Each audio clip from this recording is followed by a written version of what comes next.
Diablo 4 the Vessel of Hatred is out, and the Spiritborn is by far the strongest class in the game. And today I'm going to show you the best build that I think is in the game for Spiritborn, and that is the Touch of Death build. So with that, let's jump right into the video. Now, as we can see here in this build is just absolutely dominating this pit tier 75 run. And there's a couple things I want to point out. The character I'm on is currently only Paragon level at 172. We're doing pit tier 75, which is just absolutely insane. And not only are we doing it, we are absolutely dominating this pit tier. As we look here, we can see this total pit run was less than 5 minutes long. So we are just blasting through this pit, and we're missing almost half of our Paragon points. And we're already at tier 75, just absolutely destroying way above tier 4, Torment 4. And I just want to show you guys how strong this build actually is before we jump into the build guide. So with that, let's jump into the skill tree. Now, before we start here, I want to point out that I am not the creator of the Diablo 4 Touch of Death build. Now, I don't think anyone is necessarily the creator, as this build, this build was intended by the developers, and this build was found very, very early in the early access review version of the game that came out quite a while ago. I did not create this build. Now, I have tweaked and modified this build quite a bit, but overall, not my build.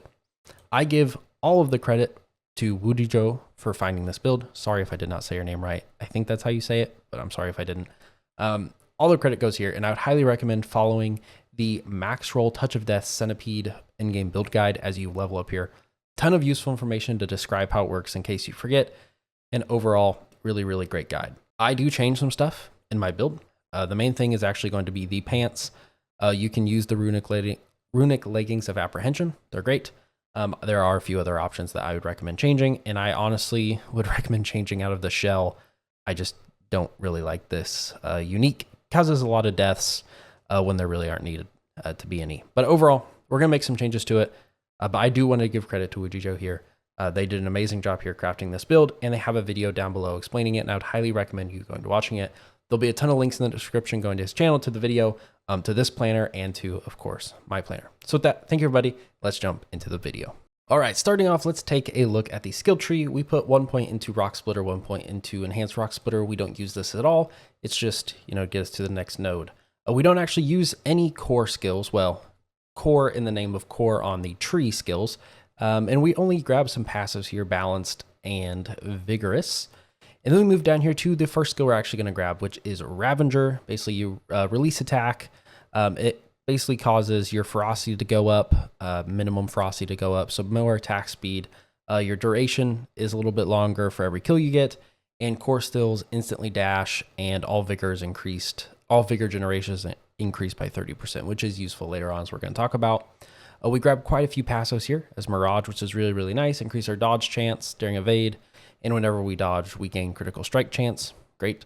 And increase damage to unhindered while unhindered or unstoppable. In this build, we're unhindered and unstoppable pretty much the entire time. Now we are going to grab Focal Point and into Apex, so basically dealing more damage against vulnerable enemies. We're going to be making enemies vulnerable. And we do grab Enhanced Ravager down to Measured Ravager, like I said, for that Vigor regeneration. Now, as we move down to our defensive skills, we're going to be grabbing a lot of these. We're going to be grabbing Armor Hide, which is our main way that we can reduce incoming damage. We have a lot of other passive ways through some runes and stuff that we're going to talk about, but Armored Hide is our main skill that we can use to make sure we stay alive.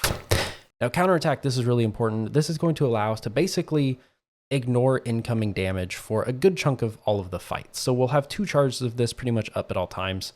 And what it basically does after you have spec'd it out fully is we can dodge all direct attacks for 3 seconds per cast, up to 6 seconds. We'll get it up to 6 seconds, and we'll have 2 attacks. So we'll have 12 seconds of basically completely dodge-free. We will dodge all direct attacks. Now, not all attacks are direct, so you can die if you're not careful. It's super, super useful. We're going to be ignoring most of the damage in the game. Scourge, this is basically, it's just a way to increase your damage a little bit and also increase your healing a little bit. As you can see, there's a chest piece we're going to be using that's going to be constantly draining our health. And this just helps keep us topped up in those fights for the main part. So as we can see here, we call forth a wave of insects that bite, fearing and slowing. Slowing is important here. For 50% while applying damage and poisoning damage to them. And then we can see here, every enemy we hit with Scourge, we gain increased damage versus crowd-controlled enemies for 6 seconds. up to 50%. And then casting Surge grants us 60% of our maximum vigor over 6 seconds, which is another source of vigor regeneration, which is very, very important in this build. Now, we do grab several passives here up to Endurance, so casting a defensive skill grants 25 vigor, and Perseverance gaining additional damage reduction per resolve. So as we move down here to our main skill, Touch of Death. This is the Touch of Death build. It revolves around this skill. We want to get as many points into it as possible.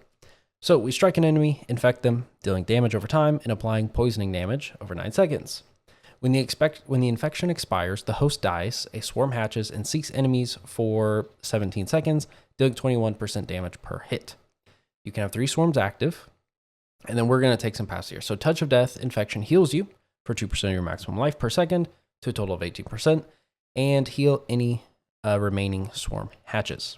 Now, Poised Touch of Death. Touch of Death is now a core skill, which is very interesting, which costs 70 vigor and has no cooldown. So now, as we can see here, if we look at this, it is a potency, a centipede, and a core skill. Now, as we can see here, we take some gorilla passives. Now, why are we taking a gorilla passive? Casting a gorilla skill grants us increased maximum life for 10 seconds, more survivability, but we don't have any gorilla skills besides Armored Hide. Well, thanks to our spirit choice, Touch of Death is also going to be a gorilla skill, and thanks to our helmet, it is also going to be a jaguar skill. So if we take a look at it here, potency, hitting enemies with jaguar skills increases the damage they take up to 80%, crazy powerful. And furnace, jaguar skills deal 1.5% increased critical strike damage per stack of ferocity. So as we can already see here, up earlier in the tree, we were buffing our ferocity, increasing our minimum attack stats, increasing our critical strike damage, which, as we can see later, is going to be a very, very big deal. So Touch of Death is going to be a potency, a centipede, a core, a gorilla, a jaguar skill, and also a base skill, as we can see here, and a second from our weapon, meaning this skill is getting a lot of buffs and is going to be able to do a lot of damage. As we can see here, we do grab 2 of our centipede skills, Ravenous, and 1 point into Oppressive. Now here, the Hunter, I think the ultimate Hunter is really nice, and in all honesty, I use the Hunter mainly as a mobility skill. I use this to move around the map because you travel with the Hunter when you cast it. Unlike the Seeker or the Devourer, you actually go with it, which is really nice. I just use it honestly as a mobility skill. It is not our main source of damage, but it does do decent damage. Now we are putting points into Resolution, so basically increased damage to elites. We're going to be getting a increase to our maximum vigor when we use our ultimate ability. And while we kill enemies with our ultimate, we gain stacks of supremacy, basically making us more survivable. Here is the big thing, Noxious Resonance. Your critical strikes cause your poisoning enemy to burst, dealing 100% of the total poisoning instantly to them and 20% of it to surrounding enemies before removing the poisoning effect from the primary target. So, as we apply our poison, and when we critical strike, all of that poison damage happens at once, and 100% of the poisoning damage. So we're not losing anything, and 20% of it is an AoE. Now, the AoE is very, very, very small. So keep that in mind. The enemies need to be very, very grouped up, which I'm going to show you how to do in a second. Damage is increased by 30% of your critical strike damage bonus, and we do spec into that into our gear pretty heavily by 403%. Now, this is a good time to take a look at the gear because this build is not possible without the gear. So let's dive through here what you need to know. And the most important thing in this build is the Rod of Kepaleki. I'm guessing how you say that. I could be completely wrong. Let me know down in the comments below. You guys love it when I mispronounce stuff, so let me know down below if I messed that one up. And we can see here, it is super, super important for a couple of reasons. Your core skills, which Touch of Death now is because of the passive, are now additionally basic skills, another checkbox, and are free to cast, but deal 30% reduced damage based on their vigor cost. So this one costs 70, so it does have some reduced damage. When you cast at maximum vigor, your core skills consume all vigor and return to full damage. Great. And cast at their largest size and become guaranteed critical strikes with a 3% increased critical strike damage for each point of vigor spent this way. Well, wait a minute. The passive we're using says that when we crit, we do all of our poison damage at once, and we do increased damage based on our critical strike damage. So if we're spending all of our vigor, we're popping this skill, we're guaranteed to critical strike them, where poison damage is now instantly popping and being buffed, and our total damage is being buffed by 500 to 600%, meaning we are doing just stupid damage. Now, there's one problem with this. How do we have constant 100% vigor? Well, there's an answer to that, and that is the Ring of the Midnight Sun. When you critically strike, you regain 50% of your vigor you've spent in the last 2 seconds. Well, we always critically strike, so that's great. And we regain 50% of our vigor. Now, what does that mean? So that means our vigor will now be at 50% if we don't have any vigor regeneration. So how can we get it back to 100% every single time we cast? That is with vigor regeneration. If we have 100% vigor regeneration, we spend all of it, then we instantly get 50% back. Our vigor regeneration accounts for the other 50%, meaning we are back at 100. This will allow us to use all of our vigor every single time we attack, meaning we only ever critical strike, and we always do crazy increased critical strike damage for each point of vigor, which we do buff our total vigor a little bit, meaning we are doing absolutely insane damage constantly. It's more of a poison bomb build than anything. That's the way I could think of it. If you played early Diablo and you played the Barber, you would put a ton of damage into an enemy. You would use the hearts in that season. The Barber would then multiply that damage and then pop, and everything would die. This feels very, very similar. You're multiplying that damage, you're getting that poison, everything's getting, stacked up in there, and then it's popping and it's doing insane damage. It feels very, very similar. Now, what other uniques are really needed? And that is the Harmony of Ebawaka. Why do we need this?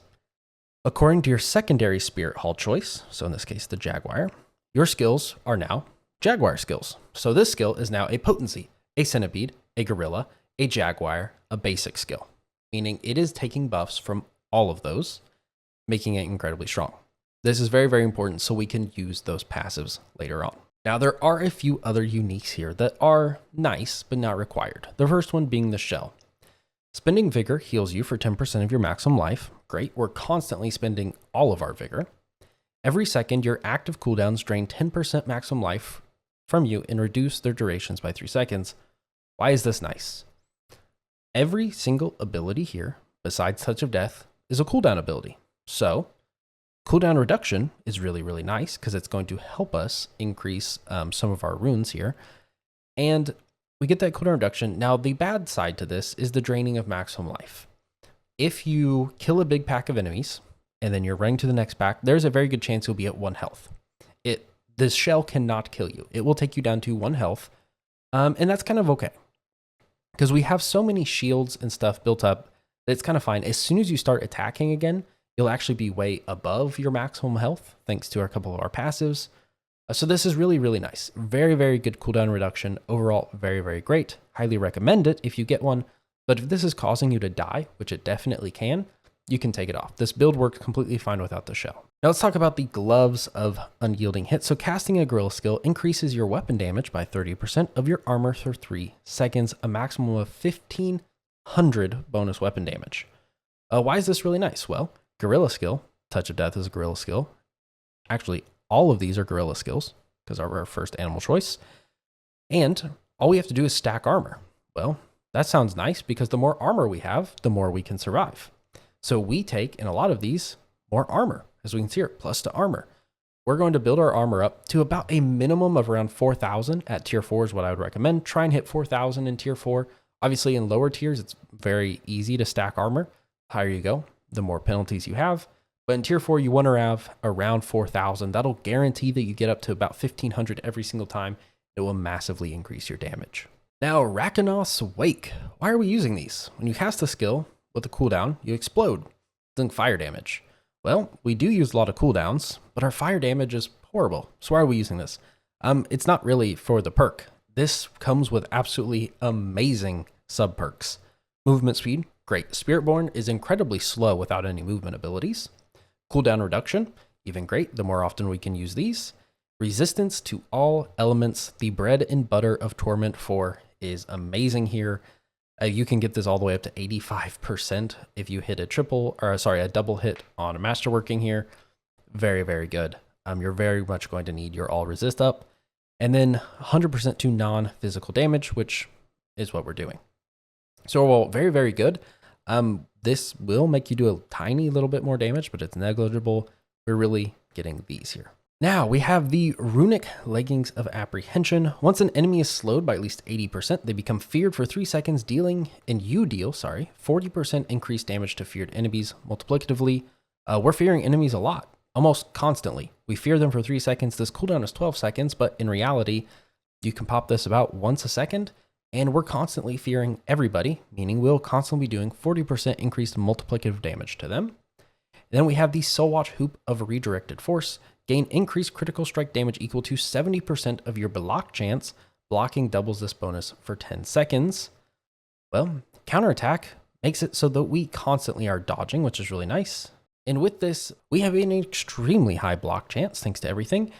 And so we're going to be doing just more, 70% more, increased multiplicative damage to everybody with critical strikes, because we're guaranteed to critical strike with Touch of Death. And then finally, we have the Insatiable Ocelot's Eye. This is the most important aspect of the build. Kills extend the duration of your active Touch of Death swarms by 0.2 seconds. Really nice. And when a swarm is replaced early, it bursts for 450% increased multiplicative damage. Now keep in mind, you can only have 3 swarms at a time. So every time you touch this, you spawn another swarm, meaning you're constantly getting 450% increased damage every single time they burst, dealing in crazy damage. So not only are you bursting with these and doing crazy damage, you're bursting with our ultimate passive, dealing crazy damage. And we're just basically a walking poison bomber, just killing everything. As you can see in the pit run, just absolutely decimating at any level in the game, easily farming Torment 4 at only 175 Paragon points is just absolutely insane.